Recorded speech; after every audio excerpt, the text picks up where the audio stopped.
When I woke up this morning, I was thinking a little bit about happiness and how when I'm manic, or when I was manic 5 years ago at least, for an entire month, I was very, very happy. And it got to the point where I was probably too happy. And so I was thinking to myself, well, why is there such a thing as too happy? It's kind of strange. It seems like we as human beings can walk around with a pretty low baseline of happiness or lack thereof and seem okay. Yet when we get to a point where we're too happy and, say, experiencing mania, it seems abnormal because most people are operating on a pretty low amount of happiness. And I would say that society is not designed for a person to be in that much happiness. I was thinking about the mirror neuron system and how we have the mirror neurons in our brains. So if we are going about our day, we can sort of sense people and we're mirroring back and forth. But if I'm in a state where I'm in this ridiculous happiness, there's no way somebody can mirror that back to me. And if they can, it happens maybe on a temporary basis. And I had this sense that some people that I would encounter would be kind of a buzzkill. So my manias happen organically. I don't take any sort of substances to initiate it. My brain seems to create the chemicals in my inner pharmacy of my body that produce the same state as if I was taking a substance, probably. And it can last a lot longer. So I've heard that a person that takes LSD, 3 days later, it's over, it's done. There's no more LSD trip going on. But with me, it could go on for weeks. I don't even know what the length, the maximum is. Maybe a month in a really high mania. So yeah, I was just thinking a bit about that, happiness. And also in terms of how society's not designed for happiness, there is that one country, don't know its name, but they go by gross national happiness. So it's not a gross national product, and each person in society is a cog in the machine of how much product and how much economy we can output.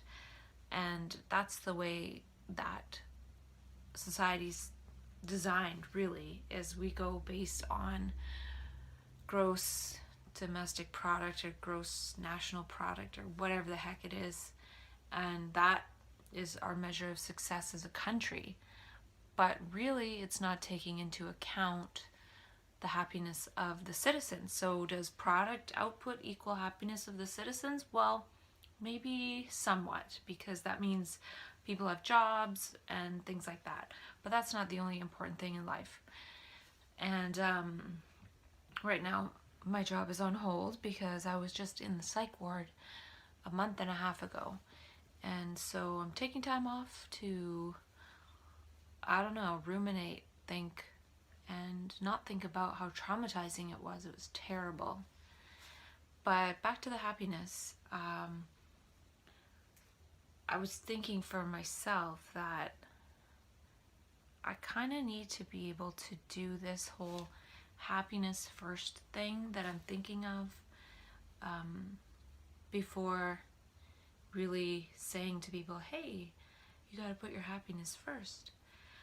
When I was in 2014, I went to Vegas and I went to go see Celine Dion, but she wasn't there. She canceled the show. But I did happen to also book into a workshop of one of my favorite bloggers, Steve Pavlina. He writes some good stuff, that's for sure. And so I went to his conscious life workshop. And it was really good. And he talked a lot about happiness first, or designing a happy life first. And I recently posted on my blog a couple of TED Talks that talk about it's important to put happiness first, and how making over a certain amount of money doesn't necessarily make a person happier. There's a certain upper limit to that. Now, I'm way below that number, and I'm decently happy most of the time. And I do have a tendency towards mania where I get too happy. So there must be, for me, a balance between that too happy state, where basically I don't resonate with people anymore and they start to think I'm a little bit strange, and being in a depression, like a bipolar depression, which I've also experienced a couple times, and that's not fun. And then there's the level of happiness that most people operate on, which on average I would think still kind of sucks. I don't really know, because I'm not an average person. I'm a crazy person. So in thinking about happiness, I was thinking that one way that I can put happiness first in my life is, instead of ruminating on things, I can learn. So I can sit and learn a skill. And this morning I decided to pop in that DVD I got when I bought my digital camera a couple years ago, 5 years ago. I just decided to stop and go in a camera shop and just say, what do you recommend? And then I bought the camera. And yes, I was in mania. So that was probably a $600 bill right there. And I got one of those DVDs that teaches you a little bit about how to use a camera, but I've never watched it until today. And it was very informative. And I think tomorrow I will watch the part that I need to go over a little bit more in order to perfect. Not that I would perfect it, but basically it's all the stuff about the ISO and the aperture and the focal length and the metering, stuff like that. And I was thinking to myself that I'd have to practice it enough that when I see the right situation, I can click into the right setting. So it's sort of an extension of my own perception, but just how my eyes, they know how to focus. When I look at something at a certain distance, my eyes just focus for me. I don't have to think about it. In the first while using the camera, I have to think about what I'm doing, but then eventually I can just click, and I'm not so much thinking about it, even though it's not a device that I'm going to integrate into my own body, but it still is something that I can learn and learn to use efficiently and enjoy using it, because I've learned how to use it. I haven't really used that camera that much in the 5 years that I have had it, and it's still a good camera, I believe. And another thing that I bought another day in that mania was a mini Mac. And at first I didn't use it very much because I had this big PC computer, but then eventually I switched and I just use the mini Mac, and I quite like it. It's very portable. I can throw it in my purse if I need to, and it's right here. It's an older one, so it's not as sleek and slim as the newest ones, but it still works great. And unless I go into another mania and think I need a new mini Mac, I will use this for quite a long time. Though if I did buy another Mac, it would probably be one of the bigger ones, because that way I could get into music production or video making or something, and it would be a lot more powerful, which maybe one day I'll do. I just don't know. So I'm really going to practice this happiness thing. I have just had deja vu actually about it. I'm not sure where that came from. And I feel like I need to be the cause of my own happiness. So recently I designed this project and I'm like, oh, it's a happy project, woohoo! And it requires people to come to groups. And I don't know anything about advertising, but I don't have very many people right now. And I'm thinking to myself, I'm trying to design these little happy things for people to come and be happy with me. But at the same time, it's causing a bit of duress and not unhappiness, but I have a lot to learn about the whole thing around designing a project, and I don't really have an in with my peers and my friends in the other cities in order to get people to go to these groups. And I think that in itself is a learning experience, to realize that there's no way to access my friends in other cities that are also diagnosed with some kind of mental health issue. Besides, there's certain ways, I guess, like, oh, find this group, find that group, like in terms of support groups. But there's no really direct link. We're not linked up as friends, as a community. So the only way we're linked as a community is in terms of having a diagnosis in the illness system. There is one organization that is more peer run, but I'm not super familiar with them. Point being is, I still feel like I need to fill my happy battery more and more by myself, with myself, for myself, until it's spilling over. And that could be seen almost like mania. But how I see it is, it's a self-inflicted mania. Instead of having that random spark in my brain that sets off a cascade of neuropeptides that changes things around, and it's like I'm on LSD for 2 weeks, or I'm not sure how long. I do things in actual life to make the brain structures change in such a way that my brain cells and my neuroplasticity and the associations my brain has made are from daily life. It's not just from, woof, I sparked into mania somehow, which could be triggered by who knows how many things. And I actually haven't really experienced that much of a mania since the first time 5 years ago. Maybe a little bit of hypomania, nothing too fancy. So what I'm saying is, this way I'm strengthening my happy brain cells in daily life. And I really do want to put this happiness first thing first in my life. First things first. And I'm not really sure what that looks like. But right now I have most of my time to myself. This could cause me to be isolated. And I do tend to spend time by myself.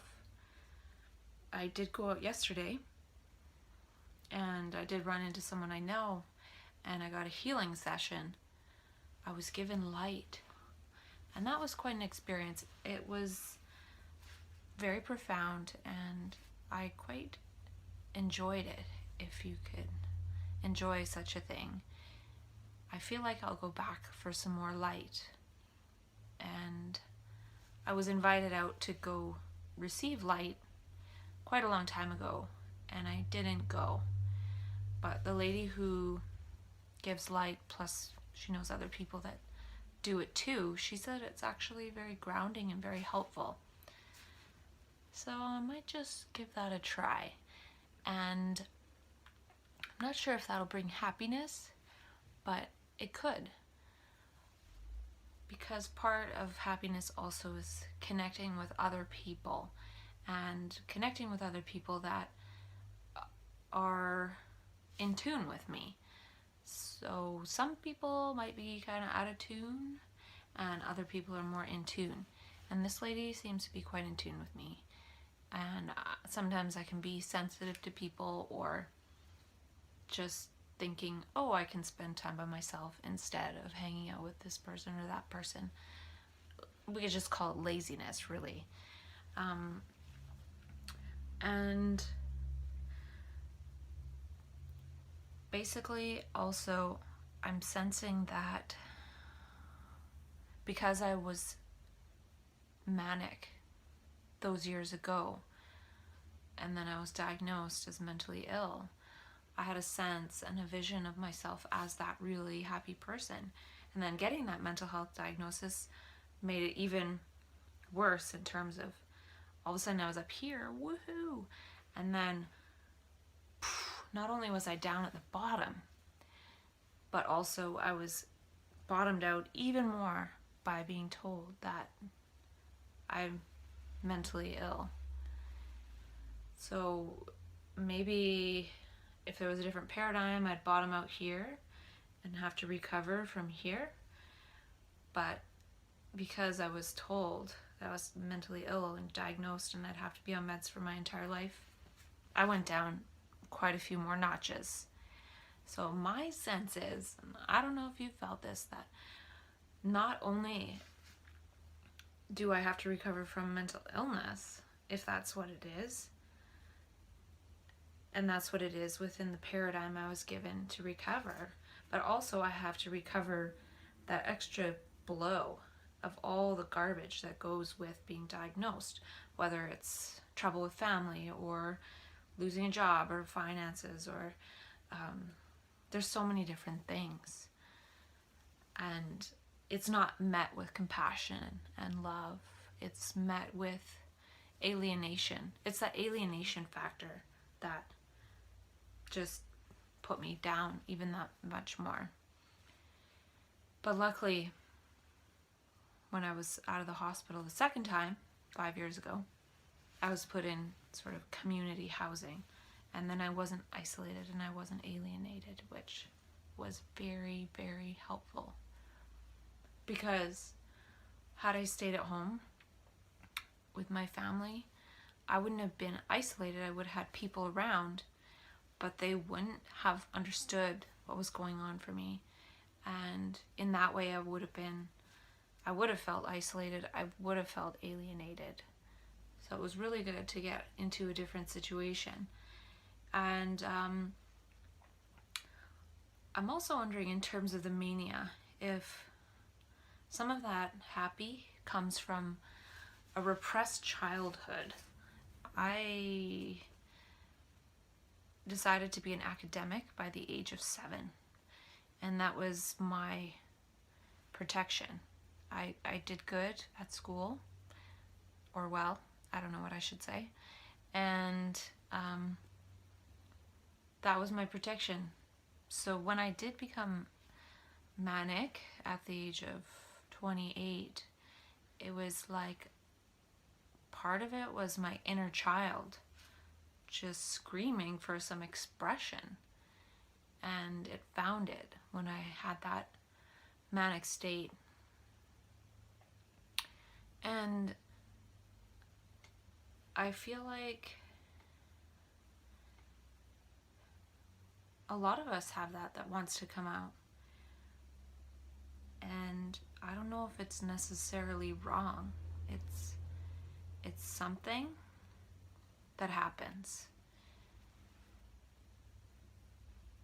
And I feel like there could be a way to harvest some of the good stuff that comes out. There's some good stuff that comes out of it. And some of it, I feel, is as the ego, all of the learned defenses drop away fully or somewhat, maybe too much. It's difficult to be a defenseless adult, defenseless even against one's own actions. Like, I don't really know what I'm doing. I'm just playing around. And so, to me, I feel like a lot that comes out in mania, at least in my experience, was stuff related to wanting to go from egocentricity to world centricity. And those terms I read about in the work of Ken Wilber, who talks about the spectrum of consciousness. And he talks about how at first we're egocentric and we are really just concerned with ourselves. And then the next is ethnocentric, which is concerned about our community. And then world-centric, being concerned about the whole world. And I feel like I was experiencing that. A lot of the stuff that came to my mind and insights that I had were related to the world, and not necessarily related to me. So I have a lot of stuff that I wrote, and I looked at some of it, and there's some coherent bits, and then there's stuff mixed in that is definitely incoherent. Before that, I was sort of studying under a spiritual master, and I wrote on a page, I wrote, "Master, I don't understand what's going on. I couldn't get her to not eat Nutella. What do I do?" So I think that was related to my niece. She might have eaten some Nutella, which I was probably thinking is just chemical garbage. And it was a big thing in my mind that I couldn't stop her from eating Nutella. And even thinking and looking back at that, I could say, well, wow, that's completely delusional. But I could also look at it and think and say, yeah, I as a person, and I can't stop every atrocity from the eating of Nutella to the chopping down of a tree, or homelessness. I can't stop those things. But sometimes in mania, there's this sense that one can save the world, one's a hero, and one is going to be a hero, and one is going to do heroic things. And it can be quite powerful. And I did have that sensation myself. The thing that I sense of it now is that everyone has heroic elements within themselves, and everyone has the potential of being a hero. There's a lot of heroes out there. There's people that do something heroic once, just like spur of the moment, boom, save someone's life. Or there's a person that'll plan to do something heroic and make the plans and go about it stepwise and watch it unfold throughout their entire life. Or sometimes just a person's story is heroic. So to me, that sense of being a hero isn't necessarily wrong. It's just needs to be stretched out in time. And really, it's a great insight to realize that one could be a hero. But if one has a strong sensation in one moment, like say I had a sense like, oh my gosh, I'm a hero, I might do something that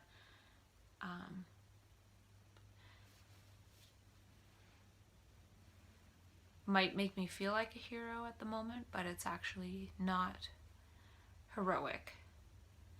So I could, for example, I was watching that movie, Touched with Fire, and in the movie he's like changing the newspapers to try to alert people of the coming apocalypse, I think. Now, he was probably, it seems like he was acting out of a strong urge to be a hero, or that can happen too, where if I feel like a hero, then the next thought that comes in my head, I might take that as that's the hero thing I'm supposed to do. So if I'm walking along, I think, ooh, I feel, oh, I'm a hero. And then I see a newspaper with a certain article, I'll think, well, I gotta fix that or fix everything in each moment. And that can be overwhelming in itself. But in those states, there are themes. I was looking over and reading some of the writing I did 5 years ago, and some of it is similar to the writing I would do now in a state where I feel, I would say, hyper insightful, as opposed to really ecstatically happy and manic. To me, there's a bit of a line. Well, it's more of a gradient. It's not really a line, but there's a hyper insightfulness, and then there's a happiness, an ecstaticness, and I'm sensing now that I'm saying that. I don't know if it's true, but it just popped into my brain that if my life is designed where I just kind of sit around and I'm not really doing too much, it's probably going to be a hyper insightfulness where I'm writing a lot. And then the happiness part is usually when I'm out and about in reality. So I feel happy when I'm interacting with people. So I don't think happiness really exists in isolation. Otherwise, we would just all learn to be isolated and happy. But at the same time, I feel like some of it can be cultivated and meditated on. And so I feel like mania is a type of vision casting in a way. I've talked about this in a different video, I think. But basically, by having that experience of myself in mania, it sort of puts down those bricks in my brain.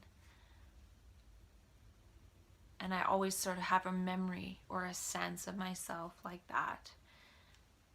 And in that way, it makes it easier to envision myself as being more like that or moving towards that.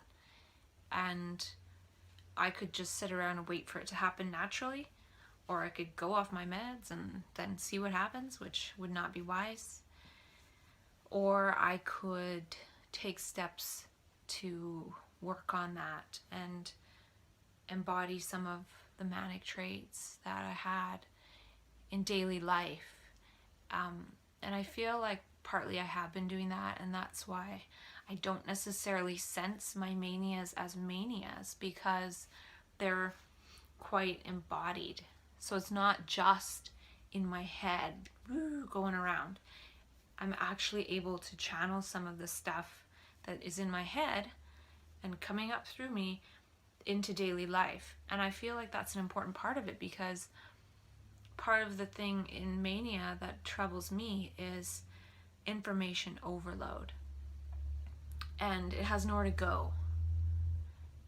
And I can imagine if, say I had 5 friends who also experienced mania, who were open to having conversations about their experience, then when it happens, I could bounce stuff off of them, and they might have really useful stuff to add. So it would be a conversation. It would be conversational instead of just circulating through me and not able to do anything. It's like this energy's coming up and it's trying to communicate something with me, but not just with me. Otherwise, that would be kind of a waste. It's, what am I supposed to communicate from those communications? And normally what happens is there's no real communication that happens until I enter into psychosis and I'm afraid. But if I was able to ground some of what I was saying in reality by talking to people, then it maybe wouldn't be wasted energy. It's like it happens, and then if it's not communicated into something, it's just wasted energy. And it's happening through a lot of people and to a lot of people.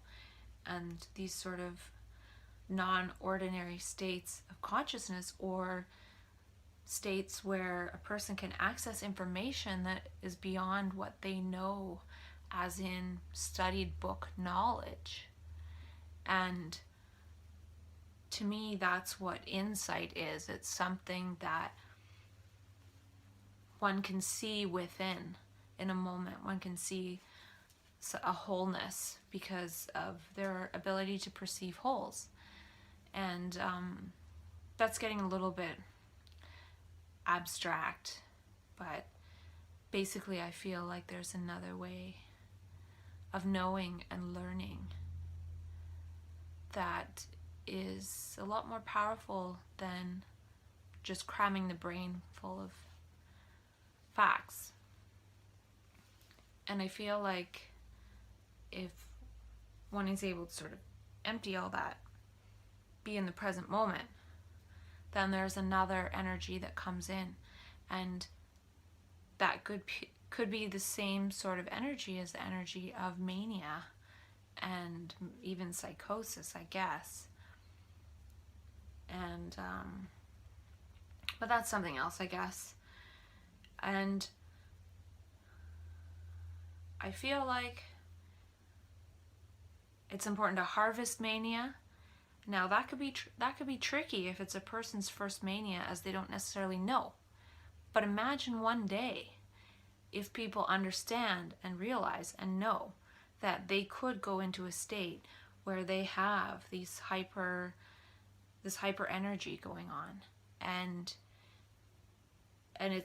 a person's able to be kept more safe by their friends and family because they know they're in that state, not do anything silly like drain one's bank account, and maybe there's something to harvest there. And it's not necessarily the insights that will save the world per se, but they could be things that provide clues to what a person is supposed to be doing in this life, or what one really wants to do inside that's hidden. So for me, it's something to do with homeless people, and that's come up from the beginning of this 5 years ago.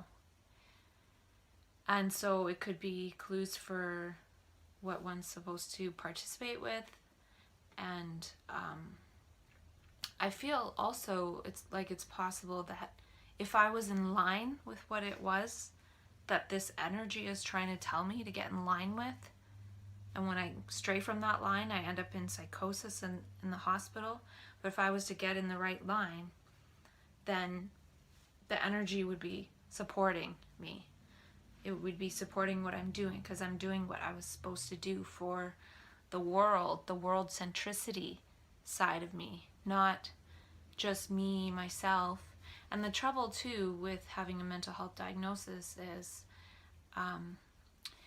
the tendency to go back to, well, I had an episode, I was ill, and basically being incapacitated, which I partly am in ways, for sure. But at the same time, I don't think that that'll be forever, I hope. And at the same time, I've experienced that if I participate in stuff that's not really mine to participate in, it still could be good stuff. It's sort of a waste of energy as well. It works against me because it's not really what I'm supposed to be doing. And I don't know if this is true. It's all just thoughts in my head. But I would like to participate with this energy and not necessarily just call it pathological, even though it can be scary. Like, I was in psychosis just a month and a half ago, and it was really, really, really scary. And when I was watching those camera DVDs today, or the camera DVD, there was a part of the camera they talked about that I didn't know about. They talked about the sensor and how the sensor can capture more information to go to the card, I think. And I was thinking about how I have a memory of the scary stuff that happened to me in psychosis. And there was a lot of information coming in. It was like I had this big sensor of information. But the sensor isn't the memory. That's the memory card. And even though I do have a memory of it, I feel like I'm not keeping it as my sensor, as in the here and now. It's in the past, and it was really scary. But what I'm trying to say is that I feel like my sensor gets bigger over time, like I can handle more of the terrible almost. And then it does go into my memory, but it doesn't mean that it's supposed to clog my sensor.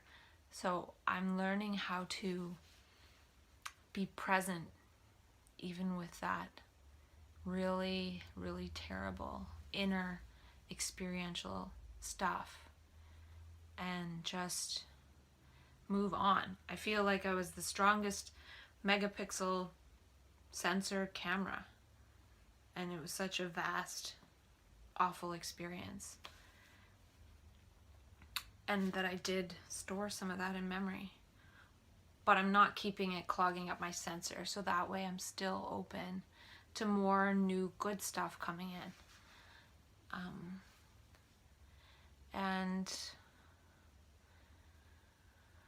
And so I feel like I want to experiment a little bit with living like a maniac and being playful. Right now I have time off work, so I have an opportunity to be able to do that. And I want to be able to bring a smile to people's faces. And I want to be able to help people thrive, because most of us are just barely surviving, myself included. And each time I go further towards thriving,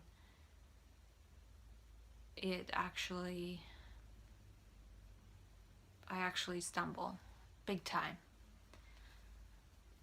So this time I have to be extra careful about in which way I choose to thrive, because my aperture can open up and allow so much different information in.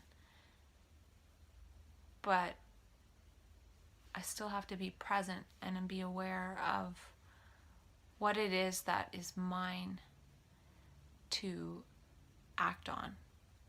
And this could even go along with a thought that I've had, that a lot of the information in mania and psychosis is not personal. It's not related to me personally. It's just information. It could actually be a thought of somebody else 1,000 miles away.